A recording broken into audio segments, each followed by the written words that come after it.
Dani está bronceado, Más o menos, no tanto. pero te cortaste el pelo, ¿ah? Eso sí, año nuevo, pelo nuevo. Ese es mi lema en la vida. ¿Cuánto tiempo llevabas con el pelo largo? Como 2 años desde la pandemia. Era un look de pandemia. Sí, la verdad es que nunca fue un look muy estudiado. Simplemente un día me quise cortar el pelo y las peluquerías estaban cerradas en San Francisco por la pandemia, que tuvo uno de los lockdowns más estrictos del mundo, creo. Y me lo empecé a dejar crecer y la barba igual. Y cuando ya parecía un cavernícola, me afeité, pero el pelo no me lo corté. Y después cuando ya abrieron las peluquerías, encontré que me veía cool. Oye, Y Dani, pero tuviste el pelo muy largo de joven, sí, hasta la cintura. de joven sí. ¿Hasta la cintura?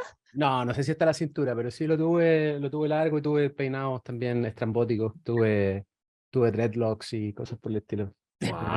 Ana, ¿qué hiciste de vacaciones? Me quedé por aquí, la verdad, pero bastante tranquilo. Fueron unas vacaciones de verdad, porque muchas veces, como en estas fechas, hay como muchos compromisos y demás. O sea, estuvo bien estar por aquí tranquilos, estuvo bien. Es que se debería Sí. institucionalizar las vacaciones de fin de año, ¿no? Como que es el mejor momento para descansar, todo el mundo se puede desconectar. Sí, la verdad, la diferencia, la verdad, o sea, lo que me gusta de estas vacaciones es que es un momento en el que todo el mundo realmente para, al menos aquí, y se siente muy distinto a otros momentos del año. O sea, si te vas de vacaciones pues, en medio del año, es más difícil desconectar, pero aquí por una semana sí que hubo cero movimiento y se agradece, la verdad. Es que por cuando eso, uno sale de vacaciones en mitad de año, si uno no responde, uno es un cabrón, ¿no? Es como, este se desconectó, es un irresponsable, pero en esta época, si no, o sea, nadie ni siquiera te manda un mensaje. por lo Ah, mismo yo prefiero no tomar vacaciones en esta época, porque igual nadie te escribe, nadie te exige nada, nadie está trabajando.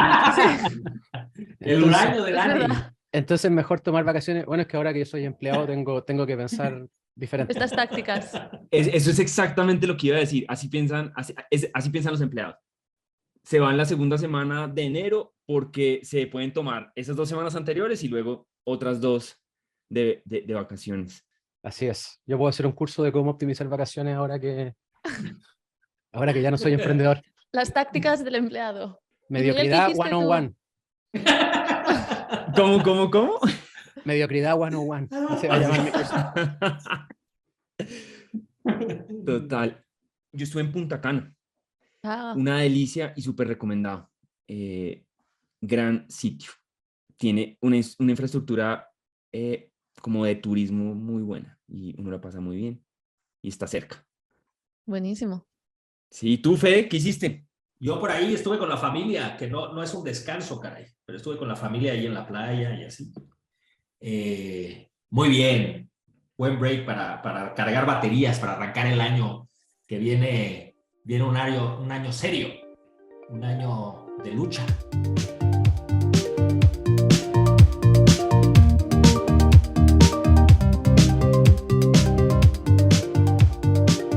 Recuerden que este avión dispone de conexión Wi-Fi, que podrán utilizarla sin restricciones, manteniendo el modo avión desde el momento de cierre de puertas y hasta su salida del avión.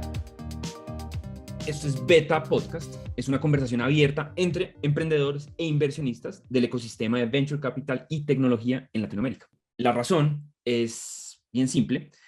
Queremos hacer públicas algunas conversaciones que normalmente pasan en privado y esto lo hacemos porque creemos que haciéndolo más personas van a entender mejor cómo funciona todo y así vamos a aportar mayor conocimiento a nuestro ecosistema en Latinoamérica. Por eso Fede, Ana, Dani y yo nos reunimos cada 2 semanas a discutir los temas de actualidad y relevantes que están pasando especialmente pues, en el ecosistema de tecnología de Latinoamérica. El año pasado no hicimos predicciones ni reflexiones del 2022. Entonces, hoy va a ser un capítulo muy interesante porque todo lo que no dijimos en el 2022, la idea es recapitularlo y hacer como unas pequeñas reflexiones para cerrar el año, para yo creo que dejar alguna constancia de lo que aprendimos, ¿no? Que no se nos vaya a olvidar. Y luego vamos a ir con unas predicciones de qué nos trae este año, obviamente bajo la perspectiva de diferentes personas de este ecosistema. Entonces, ¿quién quiere empezar? No sé si quiere empezar con las reflexiones. ¿Alguna reflexión importante, algún aprendizaje importante del 2022? ¿Quién quiere empezar? Nos sorprendiste con esa pregunta, Miguel. Sí. A ver, les digo un par de reflexiones. 2022, un año, yo creo que bien interesante porque es un año de reflexión y acción, en donde básicamente los que participamos en el ecosistema tech nos regresaron a la realidad. Y en ese regreso a la realidad, pues hay mucha reflexión y mucha autoevaluación, y se recuerdan cosas más que se aprenden. Y entonces hay un par de cosas que me recordó el 2022, que creo que son muy evidentes y son cosas que todos sabemos, pero que igual se nos olvidaron en las épocas de gran auge. La primera es el valor de la perseverancia. La perseverancia es, al final, está en el centro de la aventura emprendedora. La segunda, que también es algo que nos recuerdan y que es obvio, es que el emprender, hacer cosas difíciles, es un deporte de equipo. Y el deporte de equipo, lo que importa es hacerlo con la gente adecuada y tener una dinámica adecuada. Entonces, 2022 fue mucho de perseverar y mucho de valorar y de apalancar el equipo. Buena reflexión. ¿Tú qué dices, Ana? ¿Qué tal? ¿Alguna reflexión sobre el 2022? Yo creo que 2022 ha sido un recordatorio de que el mundo de las startups y de Venture Capital es realmente un juego a muy largo plazo y que es clave saber navegar los buenos momentos y los malos momentos por igual. Creo que es muy fácil dejarse llevar por los momentos de exuberancia y por los sentimientos que esto crea de excitement hacia ciertas cosas en esos momentos, pero creo que realmente es muy importante también saber estar cuando las cosas no pintan tan bien. A ver, al final es un poco en línea con lo que dice Fede de perseverancia, ¿no? O sea, ahora vienen unos meses o años, no lo sabemos, en los que pues, se tiene que aprender a seguir ejecutando, aun cuando las noticias, o sea, viendo noticias que no son tan positivas. Creo que esto es lo que marca la diferencia entre ganadores y perdedores, un poco también cómo navegar estos tiempos difíciles. Pero es un recordatorio que es desde lo que se trata, ¿no? Creo que llevábamos bastantes años que todo era cosas positivas y pues, estar en tech era siempre como para arriba a la derecha, pero esto no puede ser así siempre y va a ser muy importante el cómo se navega pues, momentos diferentes a esto. Sí, de acuerdo. Y nadie falla, ¿no? Llevamos años donde todo el mundo, solo son buenas noticias. Eso es Exacto. raro, ¿no? O sea, eso no es natural. ¿Y tú qué dices, Dani? ¿Alguna Aparte reflexión? de optimizar las vacaciones.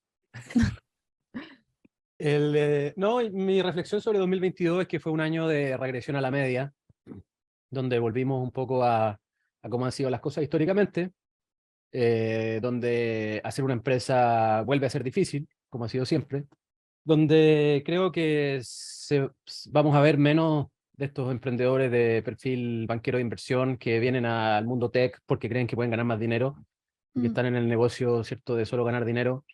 Y vamos a volver un poco más a los fundamentals de los emprendedores más hackers, que tienen una pasión en particular, tienen un talento en particular, tienen un producto en la mente que a ellos les gustaría ver en el mundo y lo quieren construir, que es como se construyen las empresas emblemáticas, creo yo. Creo que no hay ninguna empresa emblemática que uno pueda nombrar que se haya hecho por alguien que dice, mira, yo voy a ir al mundo tech porque quiero ganar dinero rápido y después volver a mi yate, ¿cierto? En general, la gente que construye empresas emblemáticas tiene una pasión particular por la tecnología, por hacer un producto, etcétera. Y en fin, creo que es un año donde seguramente, el 2023 digo, es un año donde seguramente vamos a ver algunas empresas cerrar, y eso no es bueno para el ecosistema, pero es lo que es, ¿cierto? Después de una exuberancia irracional que vimos en 2021. Y en fin, creo que también es un buen momento para invertir 2023, porque los emprendedores que van a estar levantando para partir sus empresas en 2023 son gente que tiene convicciones profundas de lo que quiere hacer y no gente que está simplemente buscando hacerse rico, ganar la lotería, ¿cierto? Como vimos mucho en 2021. Pues te adelantaste un poquito a las predicciones de 2023, pero si quieres, les doy mi view y mis reflexiones del 2022 y entramos en 2023 con el resto. Mira, yo creo que 2022 fue un año donde volvimos a entender el valor de la plata. Cada peso, cada dólar volvió a tener ese valor que siempre debió haber tenido. La plata se volvió hiper escasa y eso nos puso los pies en la tierra. Definitivamente estoy de acuerdo contigo, Dani. Creo que es un año donde el que no es emprendedor por pasión o porque realmente entiende que hay una oportunidad en algo muy específico, pues le costó mucho. Realmente ser emprendedor es difícil, tiene pocas probabilidades de éxito.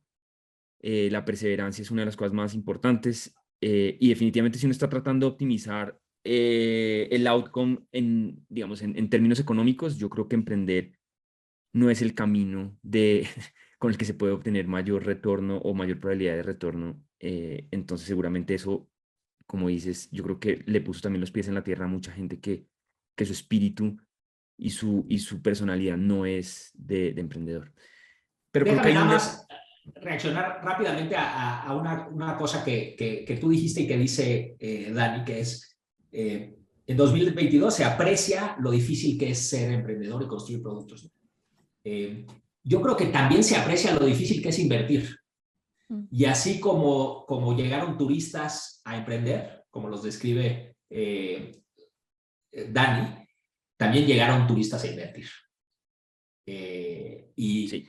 Y quizás de este lado en donde pues vemos cómo se construye más que construir nosotros mismos, se sentía todavía más fácil ser inversionista en tecnología. Y los resultados eran como más inmediatos. Entonces cualquiera tenía rendimientos en papel extraordinarios. Cualquiera se hubiera podido sentir genio si entraba a invertir en esta época, ¿no?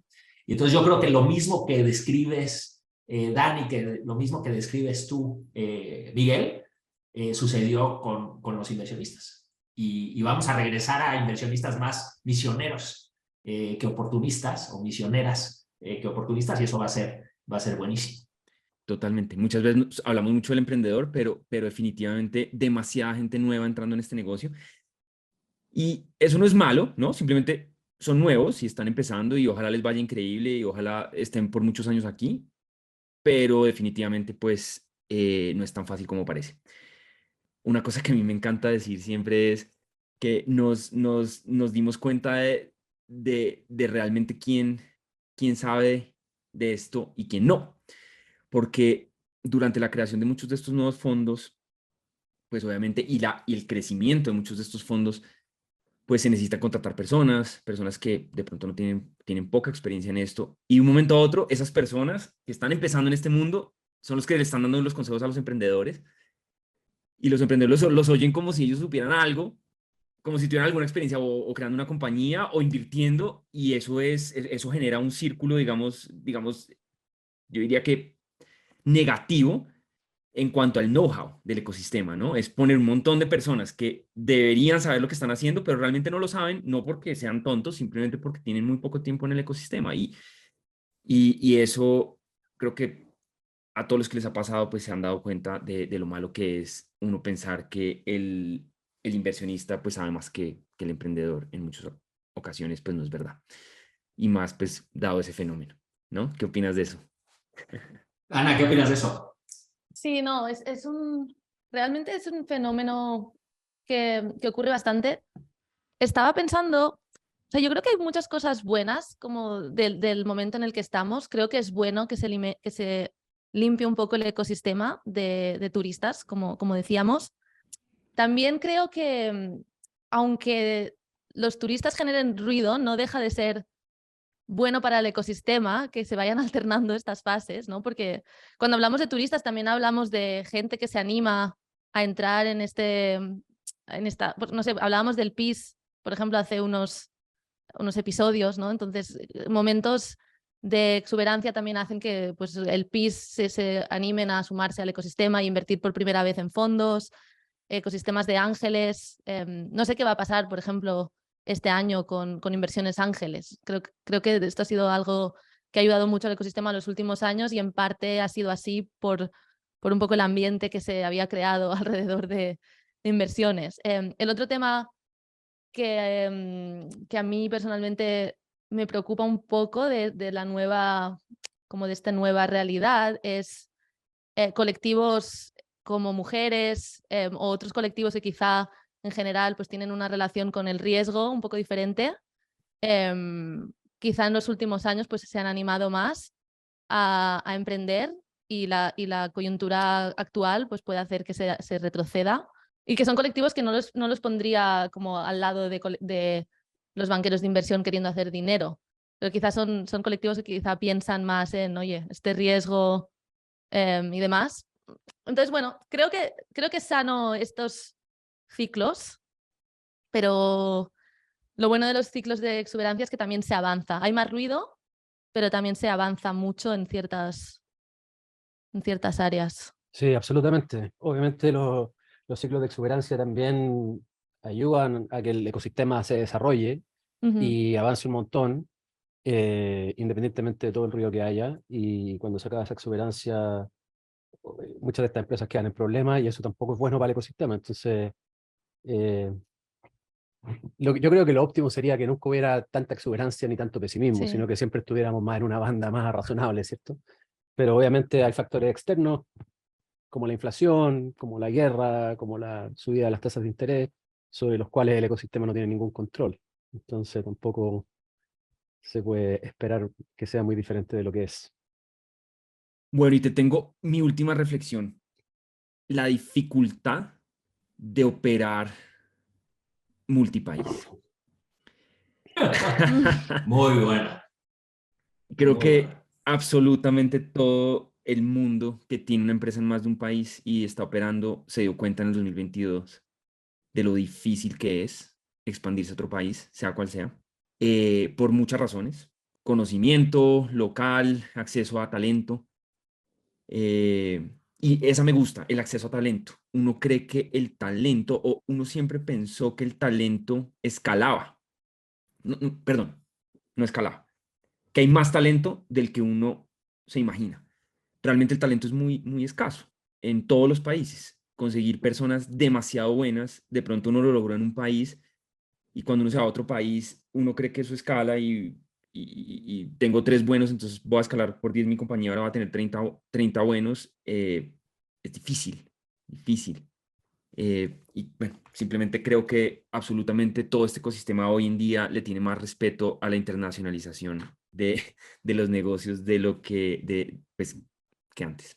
Sí, ahora la internacionalización, dependiendo de donde uno esté, puede ser más opcional o menos opcional. Si uno está en Brasil, uno puede hacer una empresa brasilera y quedarse ahí tranquilo y hacer un unicornio, ¿cierto? Y se puede por el tamaño del mercado. Ahora, si uno está en Uruguay, o uno está en Bolivia, o uno está en Paraguay, o en algún país centroamericano, es muy difícil hacer una empresa que tenga la capacidad de levantar fondos de venture capital sin salir de ese país, porque una empresa que está solamente en Honduras, seguramente ningún fondo le va a contestar el teléfono. Entonces también hay que considerar eso, creo. Sí, pero fíjate que eso que dices es súper interesante y yo quiero aprovechar la oportunidad de hablar un poco de eso. Y es, uno, yo creo que por ego, muchas veces, digamos, si yo estoy no sé, en Paraguay haciendo mi compañía, entonces yo quiero levantar capital, quiero comerme Latinoamérica, obviamente me va a costar mucho más trabajo desde Paraguay hacer una empresa, digamos, multilatina, ¿cierto? Por todo lo que acabas de decir. De pronto, es mucho mejor tener una estrategia digamos que me vuelvo el ultra líder en un solo país, así tenga menos acceso a capital, hago una compañía de una forma diferente, y luego la persona que esté consolidando mi categoría me va a comprar. ¿Sí? Es una estrategia de muchísima más alta probabilidad de éxito que la de me voy a comer el mundo, me voy a comer Latinoamérica entero desde un país, digamos, que no es un mercado suficientemente grande para soportar esa expansión. No sé qué opinan. Sí, yo tiendo a estar de acuerdo contigo. Ahora, lo que haría yo, lo digo como chileno, por ejemplo, si tuviera que partir la próxima empresa en Chile, lo que haría yo sería irme a México y partirla en México y olvidarme de Chile y así uno trabaja una sola vez, más sencillo, a lo mejor no se necesita tanto capital como para internacionalizarse a muchos mercados, pero al mismo tiempo estoy en un mercado donde sí hay muchos fondos de inversión y donde sí hay un mercado local que me va a permitir escalar esa empresa a un punto donde ya va a ser relativamente fácil escalar a un segundo país. Yo estoy bastante de acuerdo con lo que dices, Dani, y me parece que tú lo puedes decir con esa confianza porque pues, tú ya has escalado al menos dos empresas en México, ¿no? Groupon y Cornershop. Y eso me lleva a hablar de una cosa que también se vio como se apreció poco en años anteriores, y es la diferencia entre los países latinoamericanos. Como que siempre respetamos el mercado brasileño como uno único, diferente, con contexto muy atípico, pero parecería que de pronto en 2020 y 2021, simplemente por hablar español, se tenía un conocimiento particular del país de habla hispana al que se decidiera lanzar. Y eso le pasó no solo a emprendedoras y emprendedores, sino le pasó también a inversionistas. Y entonces, esos matices, esa ventaja local de ser local o de conocer bien un mercado, se dio por sentado, simplemente por hablar el mismo idioma. Y yo creo que se va a regresar este año se va a regresar a una realidad, a una normalidad en donde ser local tiene una ventaja, conocer el mercado local tiene una ventaja, conseguir inversionistas locales tiene una ventaja y es importante e indispensable. Y eso yo creo que va a ser muy bueno. Y entonces, digamos, esta idea que lanza Daniel de lanzarse desde uno de los dos mercados grandes de inmediato, son México o Brasil, hacen todo el sentido, pero tomando en cuenta que para ganar México o para ganar Brasil se necesitan conocimientos del mercado local aportados por el equipo fundador y aportados por los primeros inversionistas. Pero fíjate que a mí me parece súper interesante esto, digamos, sobre el 2022, porque creo que nos va a ayudar como ecosistema. Como hablábamos en episodios anteriores, hace falta más fondos de Venture Capital en distintos países, aparte de Brasil y México.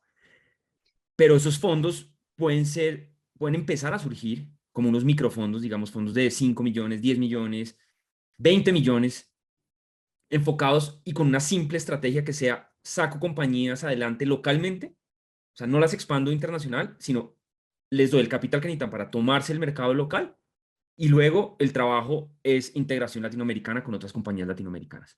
Si uno lograra hacer eso, puede traer buenos retornos a un ecosistema local, puede poner a las personas, obviamente no al emprendedor que ha hecho 5 compañías y que quiere hacer el próximo unicornio, pero emprendedores que pueden hacer una compañía localmente grande, que no necesitan comerse toda Latinoamérica, que no necesitan tanto capital, se pueden quedar en su país, y es lo que necesitamos, que se pueda quedarse en un solo país y sea suficiente. Si en Latinoamérica logramos que haya fondos que solo esperan que las compañías se tomen su país entero, vamos a avanzar demasiado. Sí, yo creo que el problema con eso es que ¿cuál sería el exit de una empresa que está solamente en Chile o que está solamente en Perú o que está solamente en Colombia? En Colombia nadie compra empresas, en Chile nadie compra empresas. Yo te lo digo. El episodio pasado hablamos exactamente de esto y es en Latinoamérica hay una condensación tremenda de las mismas ideas. Tú tienes en casi que todas las categorías tienes un jugador casi que por país o de pronto no, sí, en los países más relevantes hay un jugador. Entonces, ¿qué pasa? Si tú pones, por ejemplo, a Buda, a Bitso, a, no sé, a los otros que haya, cada uno enfocado en un solo mercado, después tienes un play de consolidación a nivel Latinoamérica, eso lo puede hacer otro fondo, o lo puede hacer una compañía, digamos, gringa, y te da mucha más, es mucho más probable que eso pase y tengas un buen éxito, digamos, de una forma eficiente de uso de capital, es decir, con menos plata, tener un éxito mejor, que tratando, digamos, de conquistar toda Latinoamérica con otros 5 jugadores haciendo lo mismo. Y realmente, si tú miras en la historia, los consolidadores siempre son las compañías que tienen un mercado local bastante grande, un mercado, digamos, que su casa es un mercado muy, muy, muy grande. Entonces, por ejemplo, quienes van a terminar comprando la mayoría de las compañías siempre son los gringos. Tienen un mercado local enorme, eso los vuelve gigantescos, y cualquier mercado que compren, digamos, adicional a Estados Unidos es más chiquito que su mercado natural. Eso les da una muy buena posición para hacer esas consolidaciones. En el caso latinoamericano, pues podría ser las brasileras, podrían ser las mexicanas, pero mi punto es, si uno está en un mercado más chiquito, que no sea Chile, que no sea Brasil, yo creo que es mejor que el emprendedor trate de tomarse su mercado completo, local, y que espere una consolidación de parte de un jugador más grande en un mercado más grande, con más acceso a capital, que tratar desde ese mercado tomarse el mundo entero. Esa es un poco mi hipótesis o mi visión. No quiero alargar este segmento, pero estoy en parcial desacuerdo. Eh, y, y es una reflexión de 2022, entonces todavía se vale, porque todavía estamos en este segmento. Algo que tiene que quedar, algo que debemos de cuidar todos que quede, es la ambición que fuimos desarrollando en Latinoamérica. Y esa ambición de querer construir empresas gigantes, de creérsela, esa hay que mantenerla.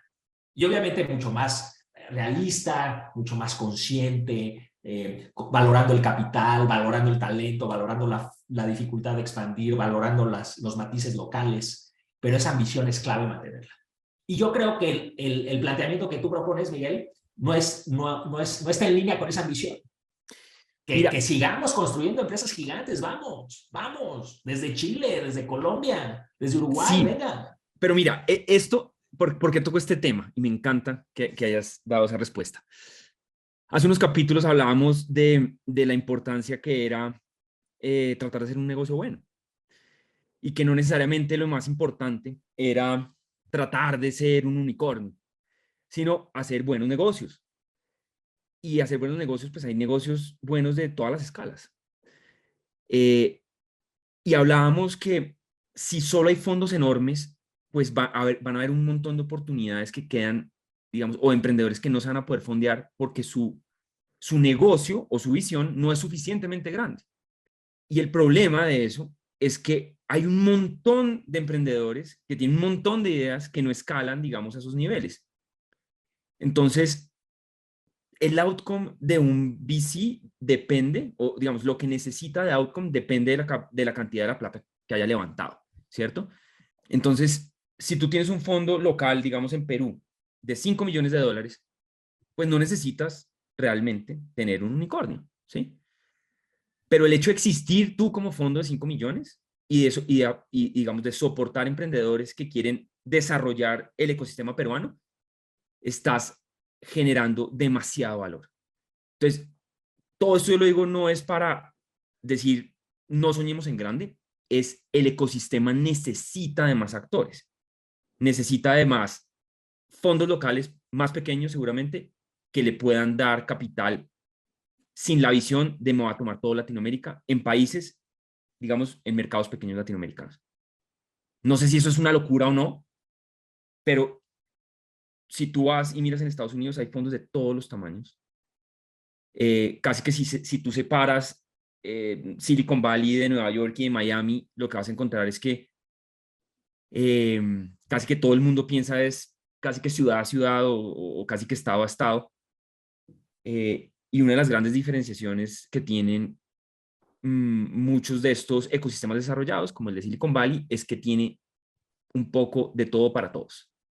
Y en Latinoamérica nos hace falta, yo creo que eso. Nos falta un poco de todo para todos. Todavía hay mucho foco en quiero el multi-billion dollar company. Y el tema, y como lo hemos hablado acá, es que hay compañías SaaS que nunca van a valer 1 billón, ¿sí? Y menos en Latinoamérica. Pero generan un montón de valor y son buenos negocios. ¿Esos negocios qué pasa? ¿No deberían fondearse? Simplemente porque su modelo de negocio, su capacidad de crecimiento en ese país o en esa región, pues no da. A mí me gustaría reformular un poco esta conclusión de que 2022 nos ha enseñado que expandirse internacionalmente dentro de Latinoamérica es, bueno, no hemos dicho imposible, pero No, es tan más difícil de lo que parece. más difícil de lo que parece.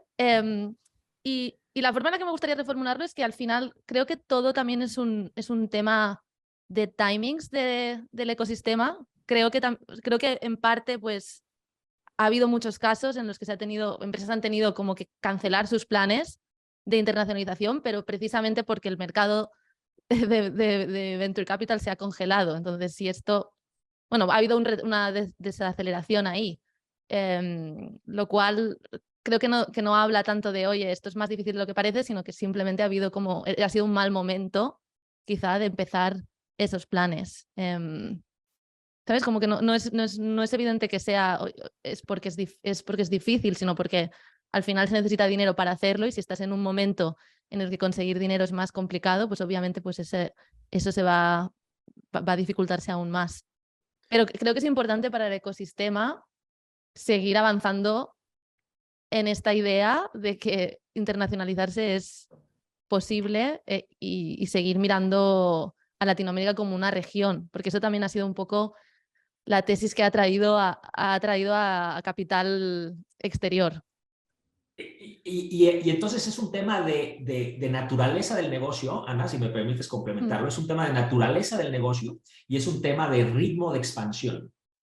Y, por ejemplo, cuando vemos negocios que no tienen economías de red o network effects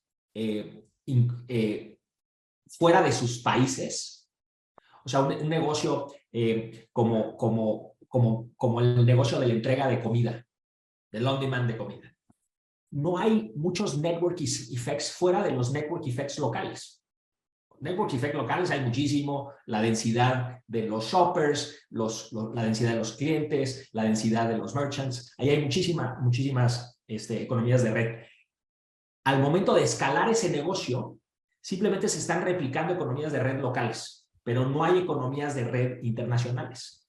Cuando pensamos, por ejemplo, en un negocio como Nowports, que es un gran negocio que ha construido Alfonso y su socio de manera increíble, ahí sí hay economías de red internacionales, porque el hecho de que estén presentes en distintos países de Latinoamérica les permite dar un mejor servicio para el freight forwarding internacional marítimo, y muchas veces tienen clientes que están presentes en todos esos países.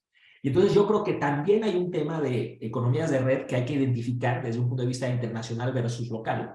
Y luego, para los negocios que solo tienen economías de red local, como fue el caso de Cornershop, el ritmo de expansión es clave.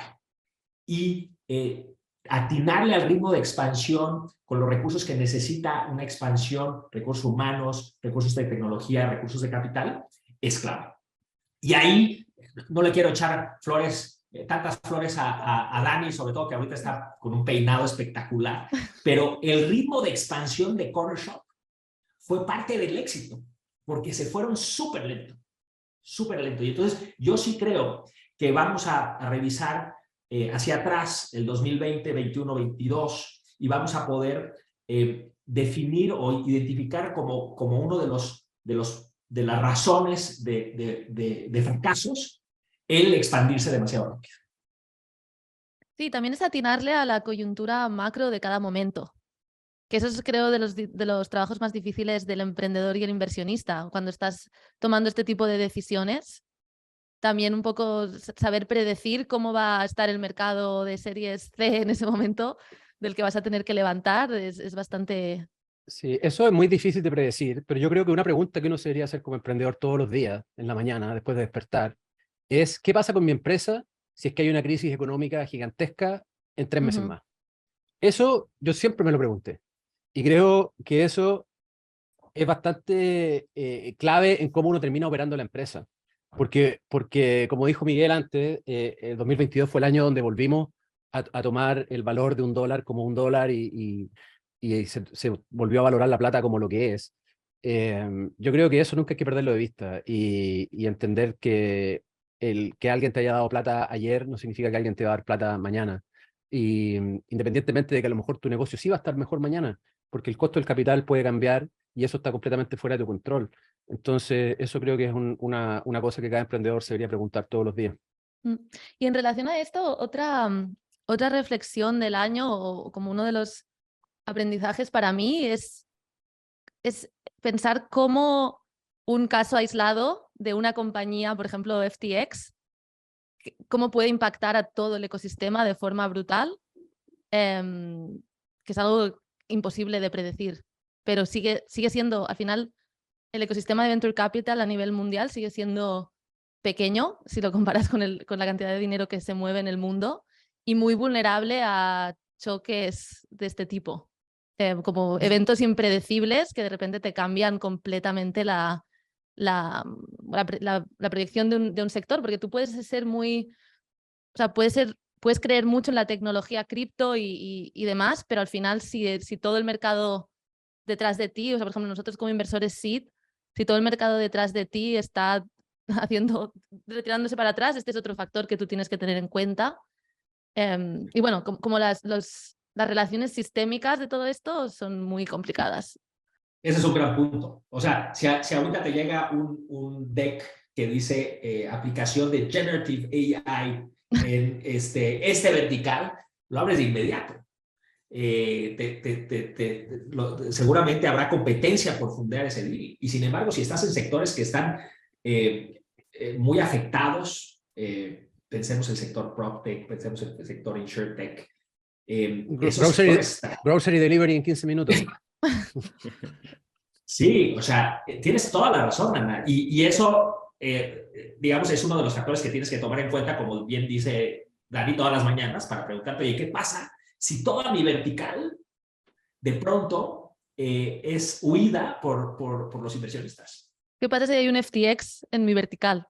Exacto, un gran punto, gran punto. Y de vuelta también a este tema de la convicción como emprendedor, de no empezar un negocio porque ahora es cool este sector y eres la persona cool porque estás trabajando en este sector, porque en un año o en menos, imagínate, empiezas una empresa cripto en septiembre, en menos, de repente tu sector no es el sector cool. Entonces, si solo lo estabas haciendo por estos motivos de percepción externa, es que vas a vivir en un infierno. O sea, me acordé de los scooters con eso, que había como 500 compañías de scooters en cada barrio del mundo, ni siquiera de Latinoamérica, y hoy prácticamente no hay ninguna. En algunos lugares todavía hay una, en otros lugares no hay ninguna.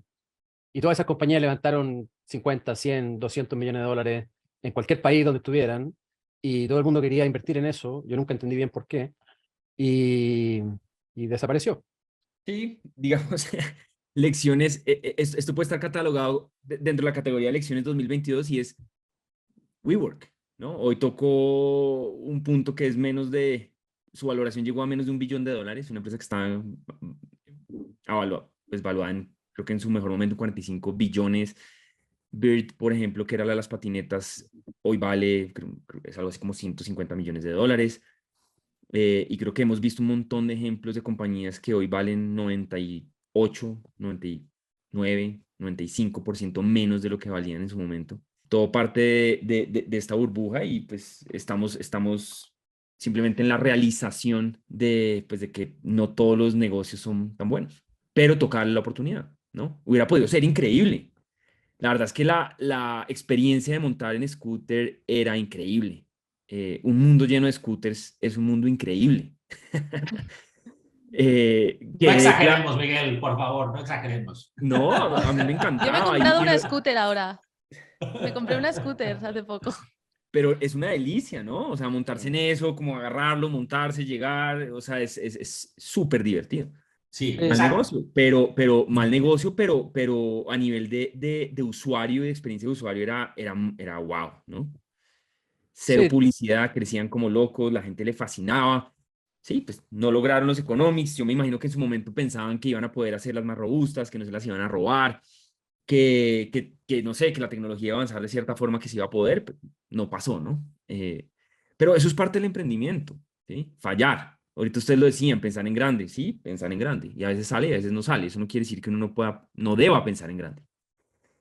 Yo creo que es interesante también la psicología y la gestión de las emociones, como del roller coaster emocional por el que pasa un emprendedor por todos estos ciclos. Creo que es muy importante como en los momentos en los que estás pues arriba de la cima, no dejarte, no estar como, siempre intentar mantenerte como en un punto muy estable, ¿no? Que cuando parece que eres que eres Dios, pues no te lo creas, pero cuando parece que lo que estás haciendo es una mierda, pues tampoco te lo creas completamente. Creo que va a ser como bueno, no, es un reto este año, creo que va a ser un reto para muchas personas. Y bueno, es un tema de mental health que hemos pensado que algún día querríamos hablar. No sé si... Totalmente, totalmente. Vamos a hablar sobre ello, yo creo que en el próximo capítulo. Pero hagamos, esta es una muy buena introducción para predicciones de 2023. ¿Cómo en el 2023 y cuáles son sus predicciones generales de lo que viene este año? Bueno, yo ya di mis predicciones en el segmento de 2022. Perdona a ustedes y a los radioescuchas por tamaña impertinencia, pero, pero más o menos lo dije. Yo creo que este va a ser un año relativamente difícil porque hay poca liquidez, en general hay menos inversión y hay muchas empresas que a lo mejor levantaron en 2021 en el tope de la burbuja y que les va a tocar volver a salir a levantar este año y que a lo mejor no va a ser tan fácil. Eh, Sobre todo para empresas que levantaron mucho dinero, que tienen valorizaciones muy altas y que esas inversiones vienen con preferencias de liquidación y que el mercado ha caído 70% y que a lo mejor hay empresas donde las preferencias de liquidación son mayores a la valorización que actual, digamos, corregida para este año. Y esas empresas van a estar en problemas. En fin, es un año de incertidumbre por la inflación, es un año de incertidumbre por la guerra en Ucrania, es un año de incertidumbre por las tasas de interés y en la medida que esas cosas no haya más claridad, es difícil hacer predicciones muy sólidas y muy serias, creo. ¿Alguna Sí, industria que te parezca que va a ser muy hot este año, aparte de lo que ya hemos hablado de AI? No, yo creo que definitivamente AI va a ser lo hot. Creo que todas las empresas van a empezar a pitchar algo con AI, incluso las que no tienen nada que ver con eso. Y en general creo que la industria va a ir un poco en esa dirección, de empezar a agregar inteligencia artificial a todos los productos digitales que haya y mejorar la experiencia con eso, tanto motores de recomendaciones, generación de contenido, en fin, lo que sea. Y creo que este va a ser el año de la inteligencia artificial. Yo creo que este año va a estar marcado por una completa transformación de nuestros trabajos con AI también. Creo que va a haber una primera fase en la que aprender a trabajar en conjunto con esta tecnología y con todas las nuevas herramientas que están surgiendo, que están siendo creadas, va a darle a muchas personas pues una ventaja competitiva y luego va a haber una segunda fase en la que esto se va a convertir realmente como una necesidad, un poco como cuando habían ordenadores y, ¿sabes? Las primeras personas que usaban ordenador pues tenían una ventaja, pero luego se convertía en algo esencial. Y como dice Dani, pues creo que todas las empresas, nosotros estamos trabajando con las empresas de nuestro portfolio para intentar entender cómo pueden introducir esta tecnología para hacerlas más eficientes. Y realmente creo que esto ha llegado también en un momento muy adecuado, porque es un momento de optimización, recorte de costes, y esta tecnología pues ayuda mucho en este sentido, ayuda al final a hacer más con menos. O sea, creo que igualmente ya hubiese tenido una adopción gigante, pero creo que el momento es el momento perfecto para que se adopte de forma mucho más rápida. En cuanto al... Sí, nada más déjame comentar algo del sí. AI. O sea, tiene que estar, las empresas de software tienen que tener en su roadmap, en su product roadmap, aplicaciones de AI, no por el buzzword, no para presentar inversionistas, no para salir en prensa, sino porque simplemente es una tecnología tan poderosa que va a cambiar muchos de los procesos que hoy están utilizando las empresas de software en donde estamos invertidos o las empresas de software que ya arrancaron. Tiene que estar ese elemento en el producto. Estoy 100% de acuerdo, más allá de que se use o no se use para prensa, para levantar capital, absolutamente. O sea, de hecho, mi predicción es que, o sea, en los últimos 2 meses hemos estado viendo cientos de compañías de AI y un poco la conclusión que estamos sacando es que es muy difícil. O sea, uno de los retos principales de construir una compañía de AI a día de hoy es la defensibilidad. Porque al final es una tecnología en la que a la que todo el mundo tiene acceso. Entonces, la pregunta de, oye, ¿cómo vas a construir una defensibilidad a largo plazo con este producto? No está nada clara la respuesta. Lo que sí que está muy claro es compañías que ya existen pueden ser mucho mejores si adaptan la tecnología. Entonces, me parece más interesante como productos o negocios que se construyen internamente que productos que se lanzan de nuevo, aunque a mí me encantaría que fuera al revés. Bueno, o sea, las dos cosas son buenas porque también ayudan a nuestras propias compañías, pero de cara a nuevas inversiones está siendo difícil encontrar oportunidades interesantes como inversión por este problema de cómo se pueden defender a largo plazo. Absolutamente. Y parte de la defensibilidad viene de la data que se ha creado y se ha ido construyendo a través de los años, ¿no? Una empresa, por ejemplo, como Yana, que justamente es un chatbot que está programado para resolver temas de salud mental. Lleva más de 10 millones de downloads, lleva años trabajando y años acumulando data de chats con los que ha atendido, digamos, esta problemática con sus usuarias y sus usuarios. El incorporar AI en su plataforma para hacer a este chatbot mucho más poderoso es súper defendible, porque nadie en el mercado de habla hispana tiene tanta data de interacciones con usuarios relacionados con salud mental. Entonces, es muy emocionante. O sea, porque si bien en años pasados el AI y el Machine Learning era un tema nada más como de buzzword para poner en el deck de levantamiento de capital, ahora se vuelve de verdad una posibilidad extraordinaria. 100% de acuerdo contigo, Ana. ¿Cuáles son tus predicciones de 2023, Fede? Faltaba una de Ana. Ana, te faltaba una. Bueno, iba a hablar del ecosistema en general como predicción. Yo creo que un reto que vamos a tener es que vamos a ver como, bueno, una decaída un poco del entusiasmo en general. Ya ha empezado, ¿no? Pero creo que va a continuar. Número creciente de escépticos alrededor de la región.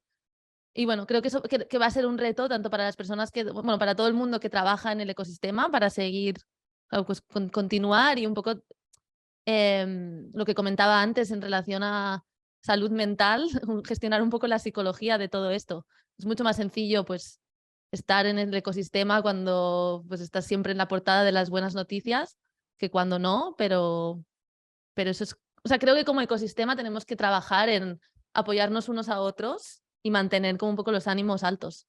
Totalmente, totalmente. Y va de la mano con una predicción, digo, que es muy obvia, pero yo creo que nos tenemos que preparar. En 2022 se da la corrección en las valuaciones en los mercados públicos.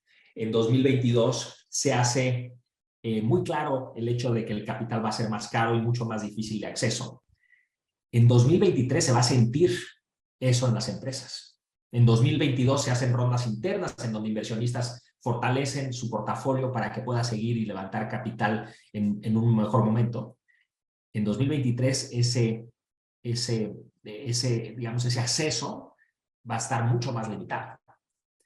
Y entonces 2023 se va a sentir muy duro, y va a ser un momento difícil para la gente que trabaja en startups, que desgraciadamente perderá su trabajo. Va a ser muy difícil para esas empresas que bien decía Dani, que tienen un valor hoy de mercado inferior al valor de capital que han levantado.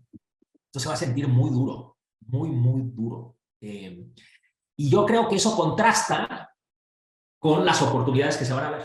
Entonces va a sentir duro, van a haber malas noticias, vamos a tener que, como ecosistema, apuntalar el entusiasmo, ayudarnos, ser positivos, pero va a ser muy difícil. Y al mismo tiempo, el anticipo que todo lo que es muy early stage va a tener un gran año.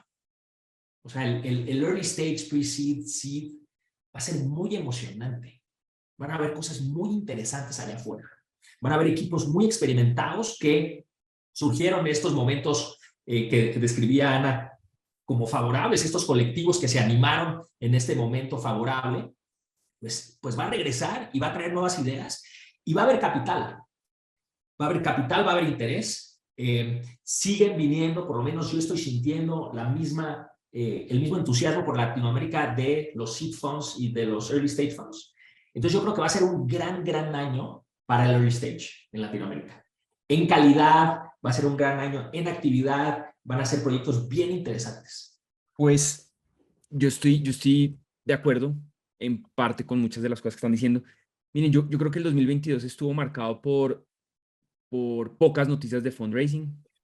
A principio de 2022 se hablaba mucho de que los fondos tenían mucho dry powder, es decir, tenían mucha plata para invertir, pero luego transcurrió todo el año y vimos que, digamos que las rondas anunciadas eran muy bajas.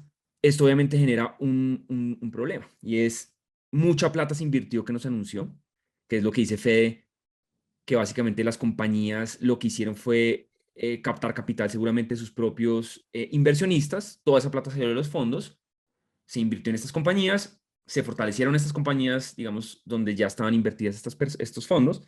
Eso obviamente baja el nivel de plata disponible que hay para nuevas compañías, ¿cierto? Se usó mucho pues, para digamos, para darles un respiro a las compañías. Entonces, entramos en un 2023 con menos plata de la que creemos que hay. Y para compañías, digamos, que ya están seguramente después de su serie A, con opciones bastante limitadas de fundraising.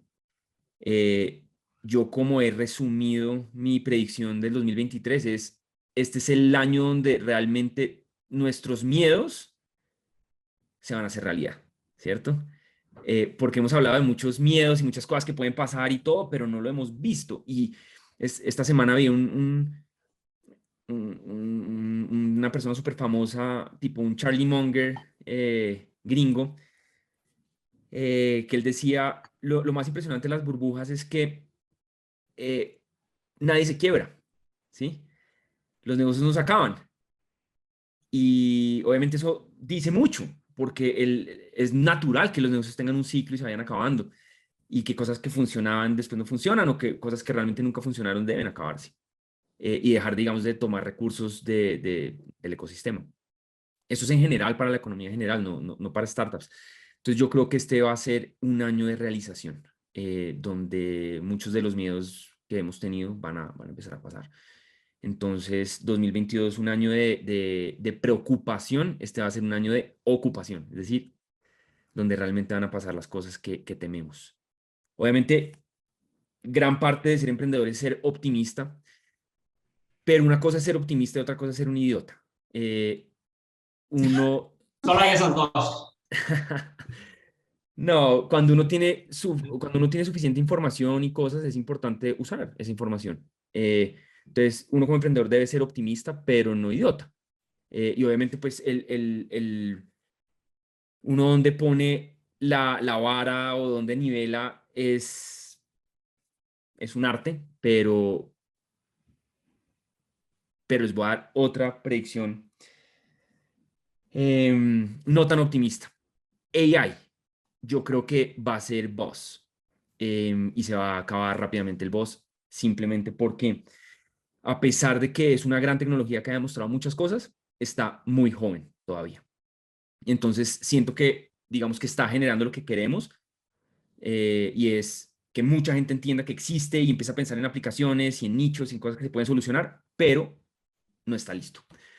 Entonces seguramente va a ser un año donde va a haber mucho inicio. O sea, esto lo que va a ayudar es que mucha gente se enamore de la tecnología y empiece a construir cosas con esa tecnología, pero estamos lejos de ver realmente cosas útiles pasando con esa tecnología, excepto en algunos nichos, en algunas cosas muy, muy, muy especiales. Entonces yo soy de los que pienso que esto va a ir mucho más lento de lo que parece, un poco como cuando empezamos a hablar de carros autónomos 10 años atrás, ¿sí? O 7 años atrás, o 5 años atrás, como que falta bastante, pero es importante porque gracias a esto es que vamos a llegar a ese futuro, ¿sí? ¿Qué opinas de esto, Dani? O sea, yo puedo no tener intuición, pero no entiendo profundamente la tecnología y lo que está pasando. ¿Tú qué opinas? A ver, yo lo que creo que va a pasar con GPT-3, luego GPT-4 y todas estas cosas, es que se van a volver un commodity como Google Maps, que es una tecnología que está disponible a través de una API para que cualquier persona lo pueda integrar en sus productos.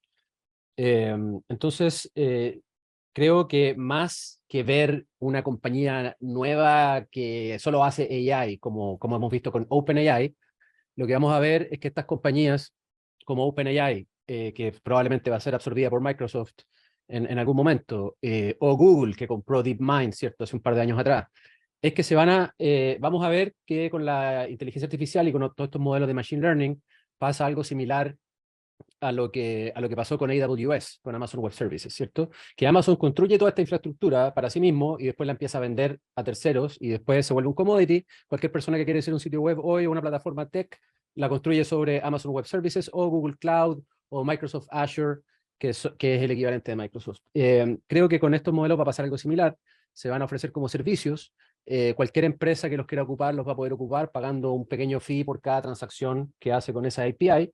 Y yo sí soy más optimista que Miguel en el sentido que creo que esto sí va a cambiar muchos productos para los consumidores, porque creo que la mayoría de las empresas van a empezar a adoptar esta tecnología y a embeberla dentro de las soluciones y los productos que producen.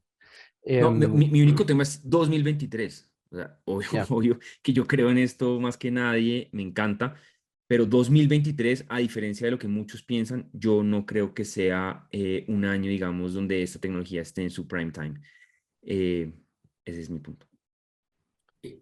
¿Y tú qué crees, Dani? ¿Tú crees que sí vamos a ver aplicaciones más rápido de lo que estima Miguel? A ver, es que lo que pasa con estos modelos, GPT-3 es la tercera iteración de GPT, ¿cierto? Había un GPT, después un GPT-2, después GPT-3, este año vamos a ver GPT-4, que creo que es, no me acuerdo bien los números, pero 100.000 veces más poderoso que Yo he oído GPT-3. que es increíble GPT-4. Entonces lo que va a poder hacer GPT-4 es alucinante seguramente.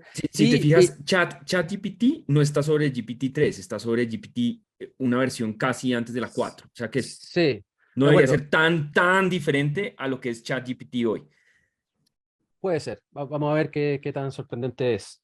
Pero en fin, yo creo que estos modelos sí van a avanzar bastante rápido porque al final, si uno conecta un modelo como este a la web, porque ChatGPT no está conectado a la web, si uno le dice, oye, ¿cuál es el precio del stock de Google hoy? Te dice, no sé, porque no tengo acceso a la web. Ahora, eso es porque ese producto está restringido. Si ese producto estuviera sin esa restricción y permitiera ir a Wikipedia para responderte cosas o ir a un sitio donde están los precios de las acciones, por ejemplo, o cualquier otro sitio donde hay datos referenciales para poder procesarlo y entenderlo y explicarlo, creo que esa tecnología sí se vuelve mucho más potente. Me imagino que eventualmente el producto que ellos van a lanzar va a tener eso. Me imagino que la integración que va a hacer Bing, que es el buscador de Microsoft, que está integrando toda esta tecnología, va a ser así.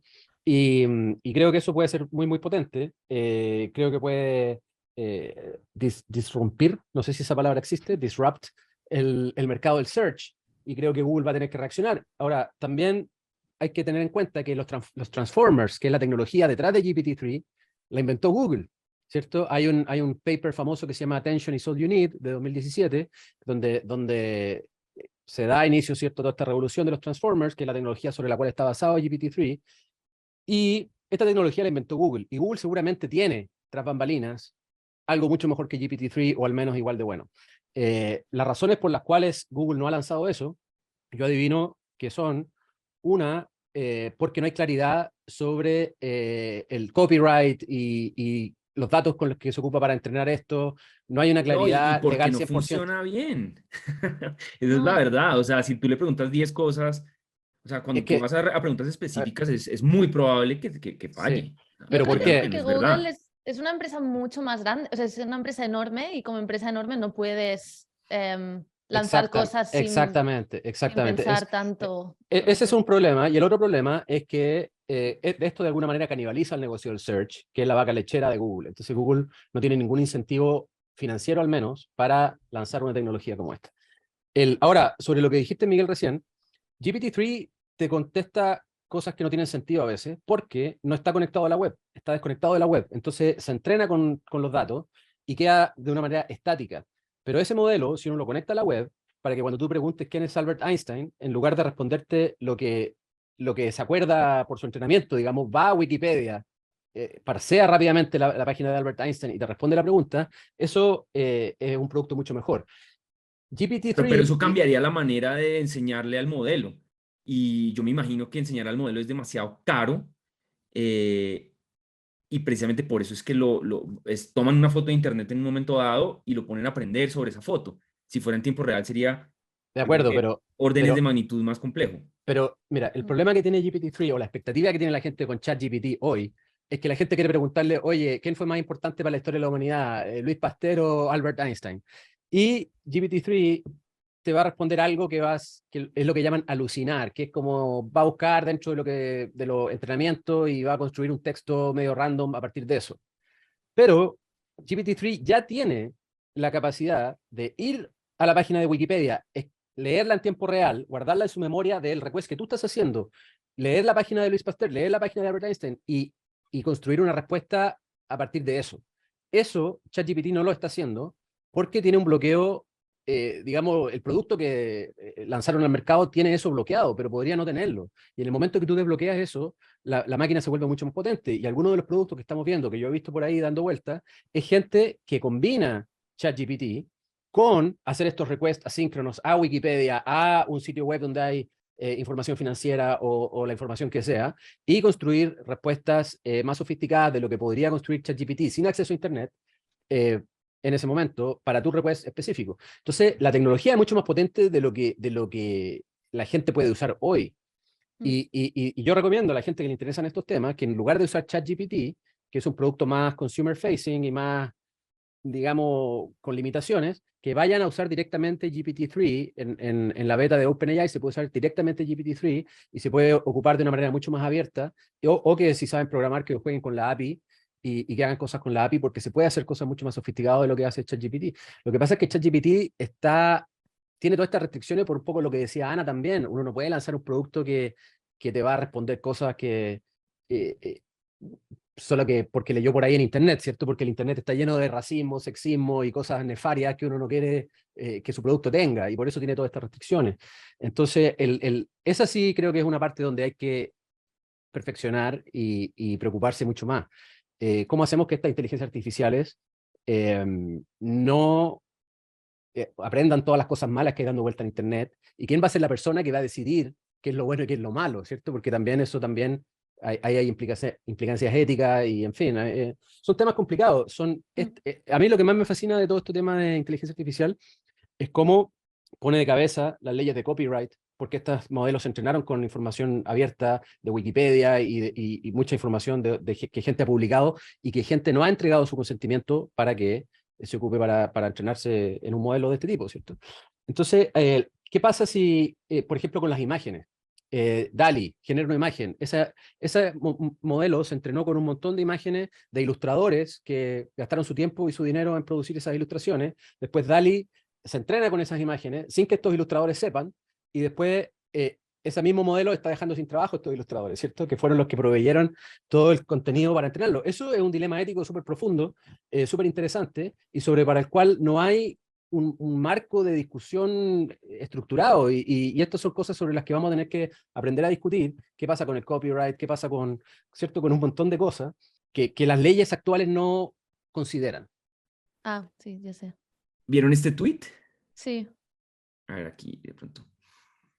Este es el Sam Altman, el CEO de ChatGPT, o pues de OpenAI. Y él tuiteó esto, dice que ChatGPT es increíblemente limitado. Es suficientemente bueno en algunas cosas que pueden crear la mala percepción, digamos, de que es algo impresionante o increíble. Es decir, él está diciendo, esto puede generar la impresión de que es algo más grande de lo que es actualmente. Es un error depender en esto, en ChatGPT, para cualquier cosa importante en este momento. Es un preview del progreso que estamos haciendo, pero nos falta todavía muchísimo. Sí, un poco como como los VCs primerizos que hablábamos. ChatGPT es capaz de decir cosas incorrectas con mucha confianza. Es como es un poco Es un bici. lo que es, como que da una sensación o sea, dice con mucha seguridad cosas que quizás no son correctas. Es un poco el problema que tiene hoy. Pero lo que iba a mencionar antes, en línea de lo que decía Dani, de pues todas las implicaciones éticas y la de discusiones intelectuales que se tienen que tener alrededor de una tecnología así cuando de repente pasa a formar parte de nuestras vidas. En Nueva York las escuelas han prohibido ChatGPT y ha habido como mucha discusión al respecto.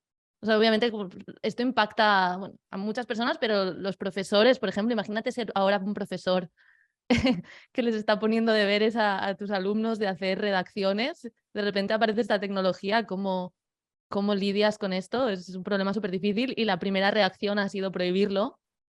Y obviamente, pues no, seguramente no es la mejor. También entiendo que se tenía que hacer algo rápidamente.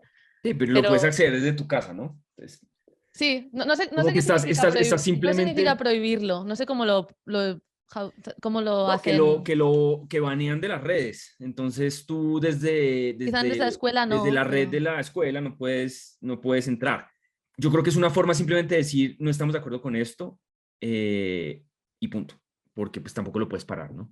sí, yo creo que es una forma de decir necesitamos tiempo para ver cómo lo incorporamos en el día a día. Espero que sea un poco eso, porque no creo que se pueda ir en contra de una nueva tecnología para siempre, pero es un problema difícil de resolver.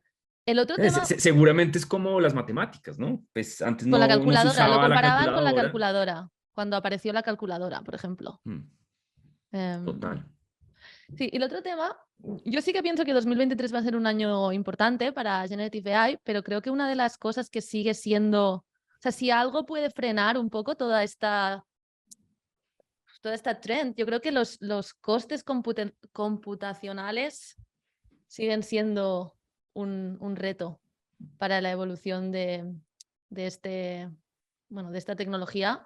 Y de hecho, pues la inversión, se habla de que la inversión de Microsoft en OpenAI, gran parte de ella va a ser con créditos de Azure, que es pues estos web services que tiene Microsoft, porque precisamente es uno de los retos de cómo se escala esto de forma más barata. Sí, total. No, todavía muchos retos.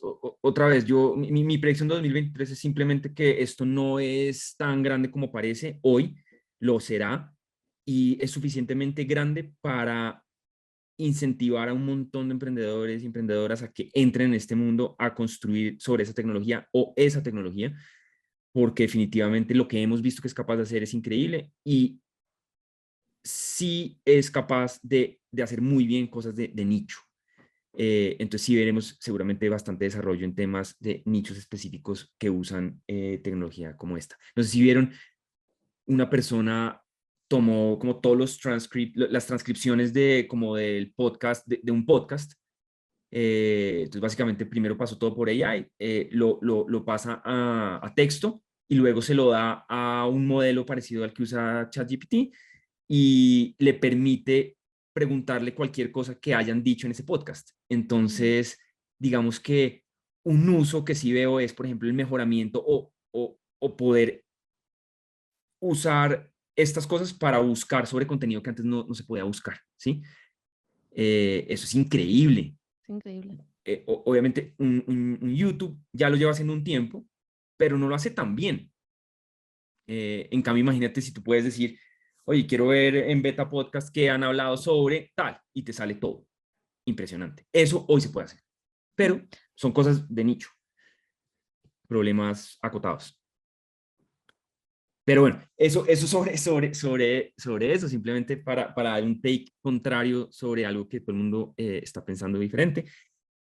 Y definitivamente siento que mi predicción más grande del 2023 es que vamos a volver a las bases del emprendimiento, y es soñar, construir, trabajar duro, con mucho foco en el negocio. Eso filtrará a mucha gente, eso emocionará a mucha otra, pero básicamente será un año en donde le diremos adiós miren este término, a muchos entrepreneurs, emprendedores, wannabe emprendedores, pero que realmente no son emprendedores.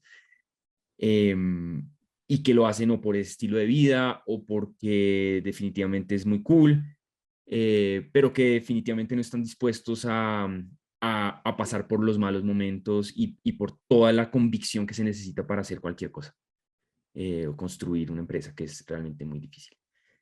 Esas son mis predicciones. Bueno, pasando al primer tema importante de este año. Empieza el año, muchos emprendedores estarán pensando en aplicar aceleradoras, a YC específicamente, que se ha vuelto, digamos, la aceleradora más grande y más popular del mundo. Y me encantaría saber ustedes qué opinan de YC. ¿Lo recomiendan? ¿No lo recomiendan? ¿Para quién es bueno? Yo creo que Ana tiene mucho que aportar en esta conversación. Ana, ¿tú cómo ves a YC? ¿Qué opinas de YC? ¿A quién se lo recomiendas? Sí, pues yo estuve en YC, hice el batch de Summer 19, o sea, hace unos años, pasé por la aceleradora con mi empresa, y para mí fue una experiencia increíble, realmente transformacional. La verdad tenía bastantes dudas cuando estábamos con mi equipo, pues considerando si tomar la oportunidad o no. Al final nosotros habíamos estado... veníamos de 2 años realmente estudiando en el MBA, y bueno, planteábamos un poco, oye, va a ser realmente una experiencia útil con el tipo de background que tenemos, y acabó siendo realmente importante para nosotros. Creo que YC tiene 2 valores principales. El primero es la comunidad que hay alrededor de YC, la cantidad de alumnos, pues, construyendo cosas interesantes, y un poco como estos alumnos, la voluntad que tienen de ayudar a otros alumnos. Creo que YC hace como un trabajo muy bueno de conseguir que no solo ellos tengan que aportarte el valor, sino que la comunidad sea la que también te apoye cuando estás ahí. Y bueno, y la comunidad es tanto pues los alumnos anteriores, los de tu batch también, pero también pues la comunidad de inversores que prestan atención a las compañías que están ahí. Entonces, en ese sentido fue muy útil. También fue muy útil un poco, creo que YC son expertos, como comentaba, nosotros veníamos de haber estudiado pues en el MBA, pero creo que YC es experto en esta fase tan inicial, de cuando estás realmente empezando, que es un tipo de conocimiento muy diferente al que puedes aprender en otro lugar, y ellos son expertos y tienen una ventaja, que es que ven tantas compañías, o sea, cada año pues ven miles de compañías, y cuando ves este tipo de volumen empiezas a tener como reconocer como patrones. Y entonces cada vez que hablábamos con algunos de los partners allí, pues eran conversaciones muy útiles y transformacionales, porque te sabían decir muy bien, oye, mira, esto con lo que te estás encontrando lo he visto 5 veces antes, así es como ha acabado. Y eso creo que es un conocimiento muy especial y muy Pero útil para depende mucho de nosotros. quién te dé el consejo, ¿no? Porque yo conozco casos de personas que han seguido esos consejos y han echado a la borda su compañía. Esos consejos en concreto. No, digo que de pronto te tocó un partner que no tiene tanta Sí, experiencia, no sé, ¿sabes? Y te puede dice, ser. no, ¿sabes qué? Lo que está pegando ahorita es esto, cambia todo tu modelo y llévalo por allá, y terminan yéndose por un sitio que no es. Sí, a ver, creo que como emprendedor también, o sea, uno de los skills más importantes de cualquier emprendedor es saber tomar consejos. O sea, saber decidir qué consejo es bueno y qué consejo es malo. pero creo que también, o sea, los consejos con los que partes también son importantes de cara a la probabilidad que el consejo que acabes consiguiendo, decidiendo seguir sea bueno. Entonces tampoco no estoy diciendo que tengan la solución a todo y que siempre acierten, pero creo que es una forma de pues, acceder a consejos que son relativamente, pues en media, buenos, porque vienen de mucha experiencia pasada. Y por Igual ejemplo, que otros... sí. en ese sentido, ¿tú crees que hay valor, por ejemplo, de hacer un YC latinoamericano? O sea, alguien que haga una aceleradora totalmente enfocada en Latinoamérica, de tal forma que haya más know-how latinoamericano del que puede tener un YC. Sí, yo creo que sí. O sea, yo creo que al final lo que aporta... A ver, creo que es muy difícil hacer una aceleradora. O sea, creo que realmente YC es una de las pocas organizaciones, o sea, una de las pocas aceleradoras a nivel mundial a quienes les funciona este modelo. Pero creo que sí que hay valor. Bueno, también hay como casos de éxito de aceleradoras más pequeñas. Me refiero más a nivel tan masivo como lo que tienen ellos. Es muy difícil de hacer. Pero creo que sí que hay valor en pues una versión más local en la que pues todos estos consejos, toda esta red y comunidad sea muy local y entonces esté destinada pues a dar pues consejos que apliquen mucho a esta región. La otra parte de YC importante son los inversionistas, como mencionaba, que yo creo que, bueno, si fuera en Latinoamérica se tendría que seguir construyendo una red que fuera tanto local como internacional. O sea, ¿tú quién crees que es el candidato perfecto para ir a YC? O sea, el perfecto es realmente... El que más provecho le saca. Sí, el que más provecho le saca son aquellos emprendedores que necesitan, que quizá no tienen una network, una red de contactos tan fuerte, tanto de pues, otros emprendedores o inversionistas. Y sobre todo en Estados Unidos, sobre todo para empresas que tiene sentido que vayan a Silicon Valley y que levanten dinero en Silicon Valley. Yo creo que para ese tipo de empresas tiene mucho más sentido. Exacto. O sea, yo creo que, por ejemplo, el provecho que le saca una empresa latinoamericana a YC es mayor que el que le saca una empresa en Silicon Valley yendo a YC. Por eso para nosotros fue era una pregunta importante si queríamos hacerlo o no. Nosotros igualmente le sacamos provecho, pero creo que si si no has tenido un contacto antes con este ecosistema, puede cambiarte mucho. O sea, puede realmente tener un impacto en el futuro de tu compañía. También depende un poco de los ciclos. O sea, yo, por ejemplo, este batch creo que va a ser mejor que los anteriores, la calidad de los emprendedores, porque creo que en momentos de más exuberancia de capital, pues quizá hay personas que dicen, oye, lo voy a hacer sin tener que pasar por una aceleradora. Cuando hay más escasez, pues quizá te conviene, o sea, estás más abierto, hay mejores equipos estando más abiertos a tomar, bueno, algo así, porque al final no creo que es también importante recordar que al final, pues, la parte negativa de una aceleradora es que, bueno, y de YC es que al final te invierten poco dinero a cambio de un gran porcentaje de tu empresa. Ese es como el trade-off que estás haciendo aquí. Pero tengo curiosidad, por ejemplo, Fede, ¿tú cómo ves, vosotros desde AllVP, cómo seguís las empresas que están en YC o cómo...? Por supuesto, tenemos empresas muy exitosas que pasaron por YC como Nuvocargo, Fintual, Flat, Mendel. Entonces estamos muy contentos con esas inversiones. Yo creo que desde un punto de vista macro, YC fue fundamental para Latinoamérica. Y yo encuentro dos aportes alucinantes a la región que debemos de recordarnos siempre cuando hablamos de YC. El primero es que YC le permite a un grupo de emprendedoras y emprendedores latinoamericanos a creérsela. Y sitúense nada más en 2017, 2016, no habían tantos emprendedores que se la creyeran que podían construir algo gigante. Y esa confianza que le dio a muchos equipos YC es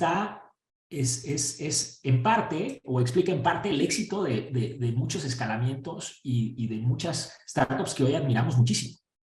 Entonces, esa es una cosa valiosísima, genial. La otra cosa increíble es cómo un grupo de emprendedores y emprendedoras que quizás no tendrían acceso a capital y que no tienen acceso a algunas redes de contactos, particularmente emprendedoras jóvenes o emprendedores que no vienen de niveles socioeconómicos altos o que no vienen de capital, de familias con capital, pues de pronto esas emprendedoras súper jóvenes, YC les dio la oportunidad y creyó en ellas. Y eso es increíble también, porque nosotros, como fondos de VCs, les estábamos fallando a esos equipos. Y YC le apostó en ellos, y YC generó unas grandes historias a partir de emprendedoras súper jóvenes que no venían de capital, como tradicionalmente había sucedido en Latinoamérica. Lo que yo sí creo es que YC se optimizó mucho para los años de exuberancia.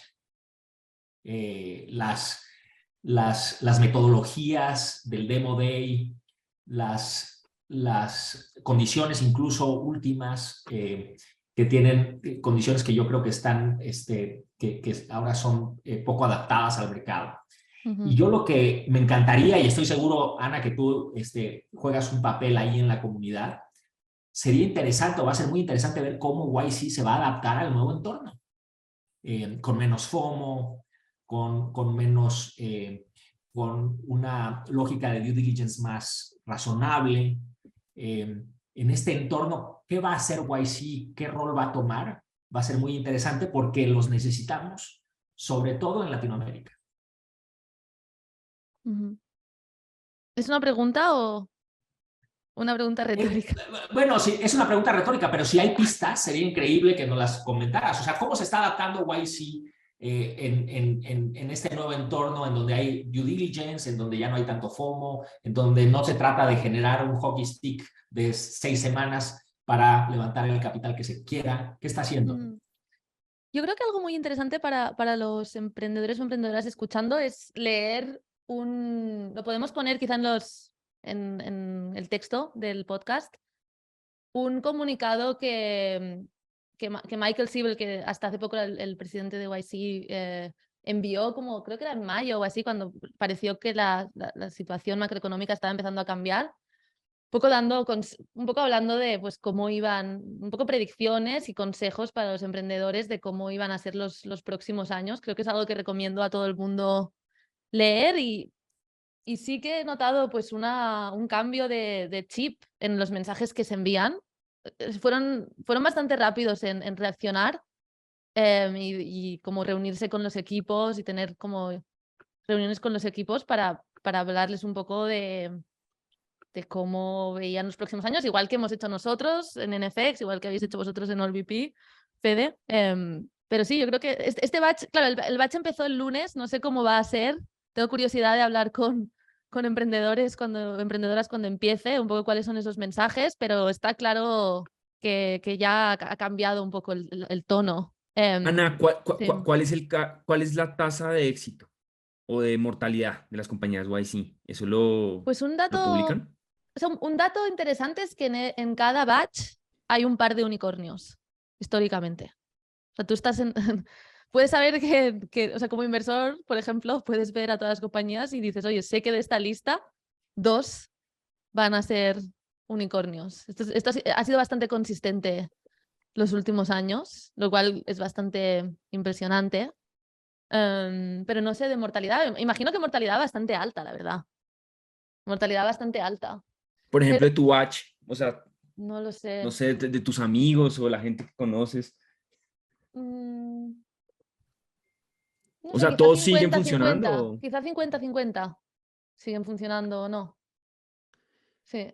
Sí. Luego también lo que es interesante de la comunidad es que la gente pues deja de trabajar en su empresa, pero en general son personas bastante comprometidas con seguir en el ecosistema para siempre, tomando diferentes roles, o empezando una nueva compañía o invirtiendo. Entonces es muy activa la comunidad. Incluso yo creo que he hecho más amigos de YC después, en los años después de mi batch, que durante el batch, que estás como muy enfocado en trabajar muy duro esos meses. Pero es interesante. Y en cuanto, lo que creo que es interesante es este nuevo deal al que se refería Fede, que lanzaron hace poco. Pero lo que creo que es interesante, Fede, es que les ayuda. O sea, YC de alguna forma siempre se la arregla para ganar en todos los mercados, en todo. Siempre salen ganando. Eso Porque ahora, por un lado, tiene un componente malo que, por ejemplo, si las valoraciones caen, pues ese dinero extra con el MFN, bueno, con las condiciones que tiene, pues significa más dilución para los emprendedores, pero a la vez también el tener más dinero de entrada también te permite seguir, o sea, empujar un poco el momento en el que tienes que levantar capital. Entonces, funciona en los dos sentidos. O sea, ese deal, ¿Sabes? la plata entra a la valoración más baja que se ha levantado, o sea, que se O sea, levante. es un deal que tiene dos patas. Una es una inversión, creo que son de 120.000 por un 7%, y luego, bueno, 125 y luego 375 adicionales con ¿Que un... Que puedes es, tomar o no tomar o es obligatorio? no, es obligatorio tomar, y eso sí que es con un MFN, que básicamente lo que significa es no hay valoración. La valoración que ese dinero, a la que ese dinero convertirá será la próxima valoración que haya, la más baja de las siguientes. Entonces, La más baja de los, o sea, ¿puedes explicar eso mejor? ¿Qué quiere decir bueno, la más baja de la las siguientes? siguiente cuando levantes dinero con un precio, con una valoración, Ok. a eso se convertirá los Ok, o sea, 375. básicamente va a convertir en la próxima ronda que marque precio. Exacto, exacto. Entonces, claro, en épocas de exuberancia, pues no importaba tanto, porque si las empresas estaban levantando de YC algunas a 30, 20 post, entonces, claro, 375.000 sobre esa valoración al final es un porcentaje pequeño, pero si ahora volvemos a una realidad de 10 post después de YC, pues ya empieza a pesar un poco más. A la vez, también el hecho de partir con 500.000 y no 125 también te da más meses para tener una atracción cuando tengas que levantar. Entonces, no sé, es un juego curioso. ¿Ya has visto alguna compañía que te haya llegado que tenga ese deal? Sí, o sea, todas las de YC tienen este deal. No, Desde digo, que tú estés evaluando como inversionista, y que tenga el deal. el nuevo. Sí, sí, he visto muchas, porque este deal está creo que fue desde el Winter 22.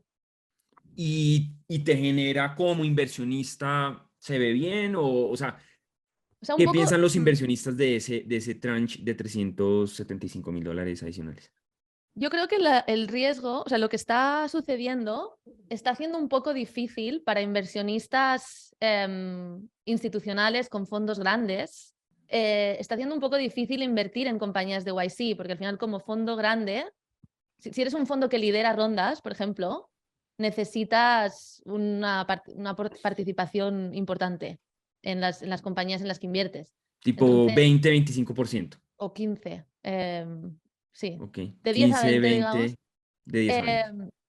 Entonces, claro, si YC ya parte con un 7%, si encima le añades lo extra que tienen y demás, llega un punto que hay fondos institucionales grandes que dicen, oye, no me interesa invertir en estas compañías. Entonces, como emprendedor de YC, acabas quizá con una cap table llena de pequeños inversores que nadie está súper comprometido con lo que estás haciendo. O sea, todos han puesto 100, 200 y al final creo que como emprendedor, especialmente en los momentos difíciles que vienen, es importante tener de tu lado un inversor que tenga skin in the game, o no sé cómo traducirlo, Ujú. de tu lado, o sea, que para él o ella seas muy importante, que tu éxito sea muy importante. Y eso solo se consigue con pues, fondos que tienen este modelo de alta convicción y alto compromiso, ¿sabes? Tampoco O es sea, Claro, recomendable. y si la empresa no está tan hot, imagínate una empresa Sí, poniendo un número absurdo que valiera $1 millón, YC se estaría llevando 37% de esa empresa obligatoriamente y no hay manera de escaparse de eso. Entonces, exacto. cuando una empresa está muy hot y hay mucha exuberancia, no es un problema, pero cuando una empresa no está tan hot y no hay tanta exuberancia, sí podría teóricamente volverse un problema, donde YC termina con un 50% de la empresa y cuál es el incentivo de un emprendedor para seguir con una empresa donde YC tiene el 50%. En general, estas cosas importan cuando las empresas van no tan bien. Cuando la empresa va muy bien, está todo igual porque está todo el mundo feliz, todo el mundo está ganando dinero y está todo bien. Pero cuando pero este tipo de deals raros con condiciones y qué pasa si no sé qué y convierte a tal condición dependiendo de tal cosa, esas cosas normalmente son nefastas cuando las empresas no van tan bien. Y para complementarte, Dani, cuando las empresas van regular y quieren que NFX, que es el fondo de Ana, sea un inversionista, a veces eso que parece poco, $375,000, pueden ocupar tanto espacio que cuando NFX evalúa si entra y le dedica el tiempo y el capital a esa empresa, decide no entrar. Y entonces te pierdes la oportunidad de sumar a un fondo de la calidad de NFX. Entonces digamos, ese es un problema adicional que en ciertas situaciones se puede ver. Sí, pero bueno, entonces, o sea, el problema es básicamente esos $375,000 pueden generar una dilución desproporcionada que desincentiva al emprendedor y muchas veces al inversionista. Correcto. Y Y es lo que quita dice flexibilidad. Exacto. Sí. Y es lo que dice Dani. O sea, si te va súper bien y levantas a una valoración altísima después del batch, no te afecta tanto esos 375.